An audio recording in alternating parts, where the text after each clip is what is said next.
Let's go. Let's go, baby.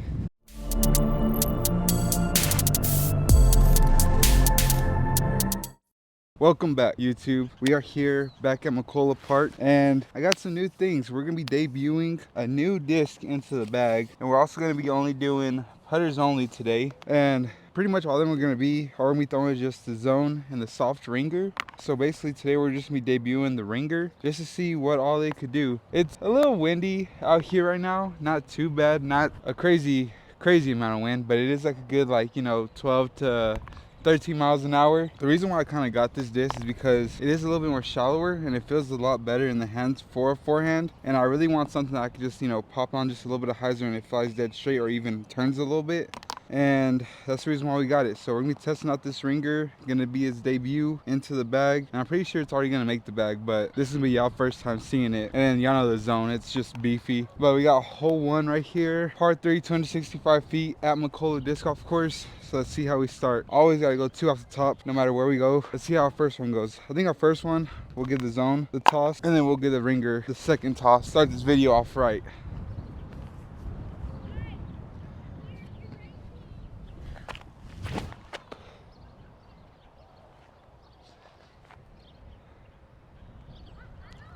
Alrighty, high and short. Now let's adjust. Gotta put this ringer on some hyzer because I know it'll turn, especially if that zone turned.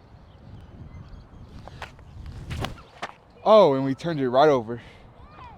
Cool. Alrighty, well, it looks like we're gonna be taking the zone right here. Putter hasn't been dialed as of recently. Probably need to get back to the lab, throw some more putts out there. Let's just see how it's gonna be feeling today. Pretty good. Not too bad, honestly. Probably don't even have to go into the lab. All that stuff about getting to the lab and the putter's been feeling shaky, yeah, that's all out of the window. We're gonna be putting great today. Okay, I'm gonna try my best to actually stay with all forehands, but if there is a hole up here that ends up having to be a backhand hole, then, or if we even have to throw like a backhand upshot, then we're gonna end up doing it. But I'm gonna try to stay as much as I can on the forehands. Just if it starts becoming shaky, we might switch up. But either way, we're on hole 2, par 3, 260 feet. I think honestly, just getting the zone on some hyzer off to the left side. Hopefully we can get down there. Typically I would throw backhand just out to the right, just let something go scoot in there. But like I said, we're just gonna stick to the forehands today.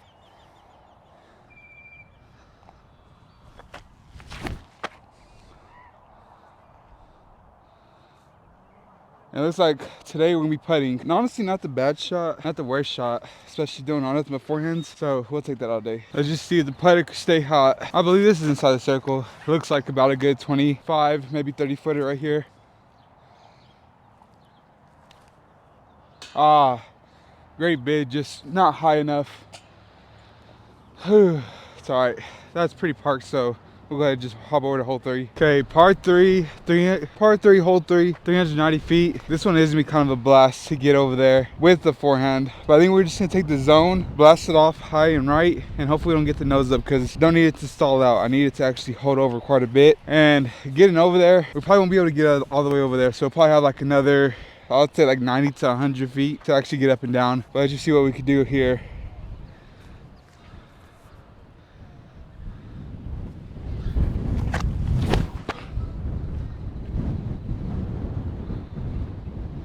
Okay, probably a little bit more than 100, maybe 90 feet. Probably still like 150 left, but we can get up and down from there. I know this is supposed to be the Ringer's debut, but a lot of these holes, or just these first 3, have been mostly headwind holes. So that's what I've been liking the zone for. Just a nice overstable upshot disc. I got some other discs I want to debut too, but that'll probably be on a later video. Let's see if we get our up and down right here with the zone. We'll actually take a run up right here. I don't want to be short.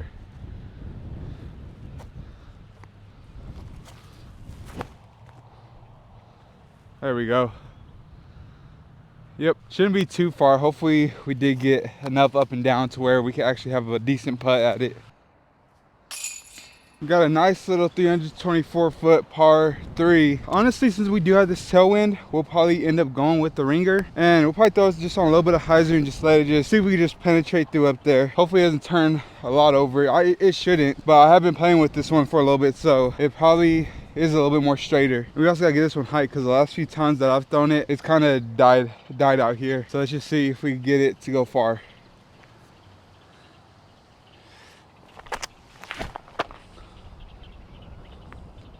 A lot nose up.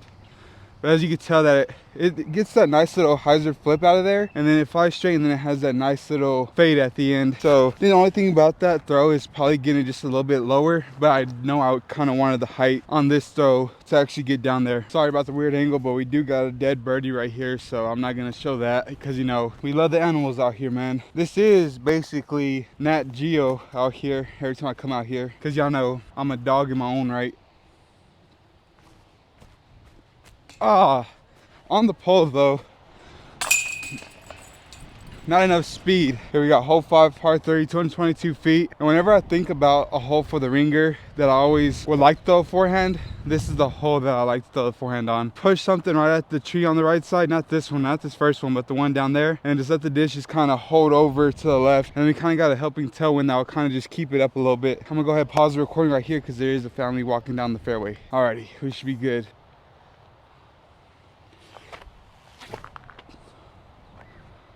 Probably just a little bit too much, but it's baseline plastic, so no matter where it hit, that's where it's gonna stay right there. Still inside the circle. We had one of these earlier on hole 2, so let's see if we can actually just get it up this time. Got it up, got the right height, just didn't get it on the pole. And also the thing I like about the forehand too, or playing nothing but forehands out here, is that 1, you get to see your miss, and then 2, that I mean, I've been pretty much giving myself looks at every single one of these holes. Typically with some of the backhands, I kind of sometimes grip lock them or do other things that are not good, and that results into me having to lay up and then not having as many birdie looks. But I'm pretty sure I've had more birdie looks than I've had in a long time out here. That could just be recency bias, but who knows. I probably have to watch some of my older videos to actually see. But we're gonna throw 2 right here. We're gonna throw the zone as our normal shot, and then we'll try a crazy shot with the ringer off to the right around this big tree over here.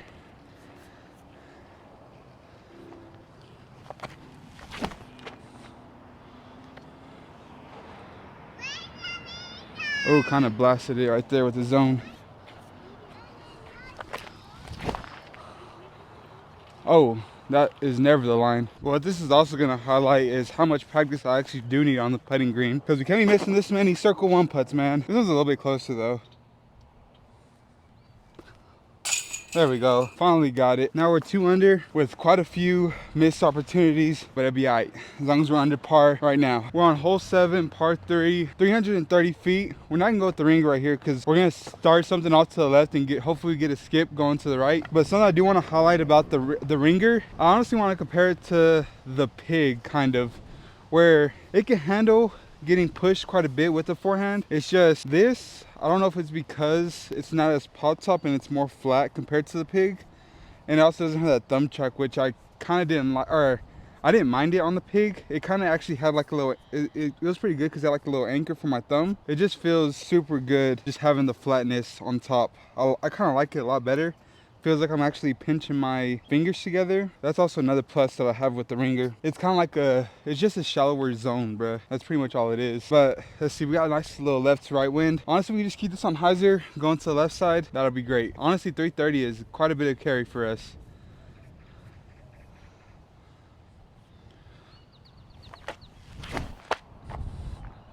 Come on, now I need it to get stable.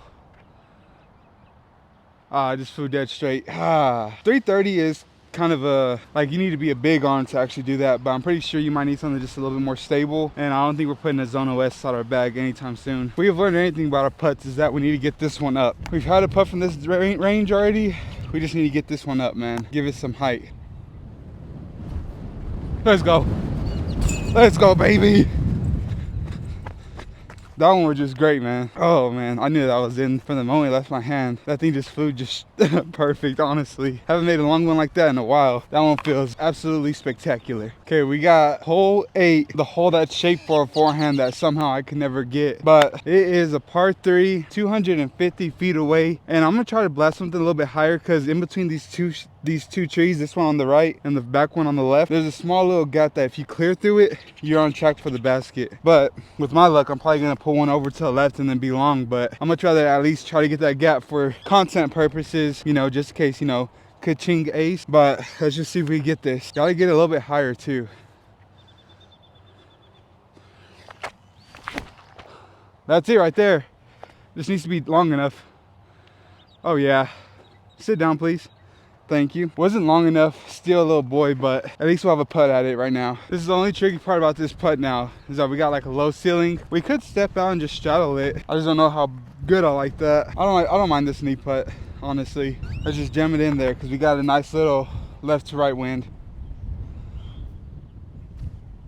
Let's go. Thought I missed it for a second, but I gotta remember that I'm actually a dog out here. Okay, on the final hole, hole 9, part 3, 233 feet. And we've gotten down there before with the zone. Got a nice little left to right tailwind, so we can't honestly turn anything over because the wind's just gonna hold it down. I think if we just release this, the zone flat, it should be able to get down there. And then we'll probably give the ringer just a little toss on some hyzer just to see what it can actually do. Come on, baby. Hopefully these people aren't walking over here. I'm gonna give it a little pause right now, just so I can see if these people are gonna get into the way. I don't want to hit nobody. Okay, I think it should be all right. Let's see. Gotta just aim it off to the left and just trust in the stability of the zone. 322 feet shouldn't be too hard.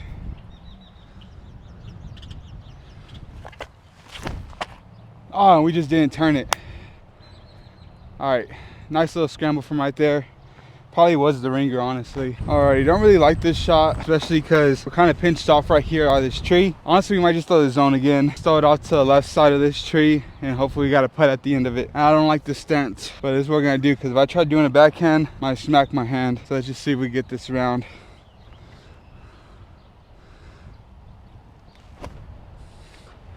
Oh, that's a little bit too high. You don't want to throw that in this wind.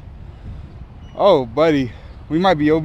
Well, that sucked. Kind of didn't think I was going to throw it that hard, but we ended up just juicing it a little bit. Yeah, I just hope that we're not out of bounds. Hopefully we're on this. Oh, man. We're definitely out of bounds. We're actually in the street over here, so we got to make a long putt to even save our 4. Let's see if we can do it, though. Let me reposition y'all, though. Okay, so yeah, we're way over here. Man, I'm just going to play it as the concrete inbounds right here, because why not? I know that some of the minis, though, they run over here. This would be considered out of bounds, so I'll probably be taking it a little bit better, but we got to make these putts, man. Did we do it? Oh man, the jump putt has been just so on today, man. I don't know where it just came from. It just was on today. Oh man, I guess the practice has been working out a little bit. I don't even think it's the practice. I think it's just more of the actually putting in the wind that has been kind of helping out. So yeah, there's nothing else I can say right here. I'm probably gonna do an outro over there, so let's just go over there and get this outro done. Alrighty, well, that's gonna do it for the end of this video. And the ringer, honestly, like I said, it's gonna be a disc that it's just gonna be like a nice little scramble shot disc for us. It's gonna be nice, especially playing inside some of the woods and stuff. There's a lot more like discs I kind of want to try, which would be like the, you know, some mid ranges that I know can flip up and hold some of the, like the torque resistance and stuff. But I mean, the ringer's just gonna be money for us. I think it's gonna be a staple in our bag. We're gonna have to see how it flies inside like a more premium plastic. Other than that, I got nothing else to say. If you enjoyed the video, please leave a like, subscribe, and comment down what other disc y'all think I should try, or what other disc y'all think would be good for a forehand. And yeah, I'll catch you in the next one. Peace.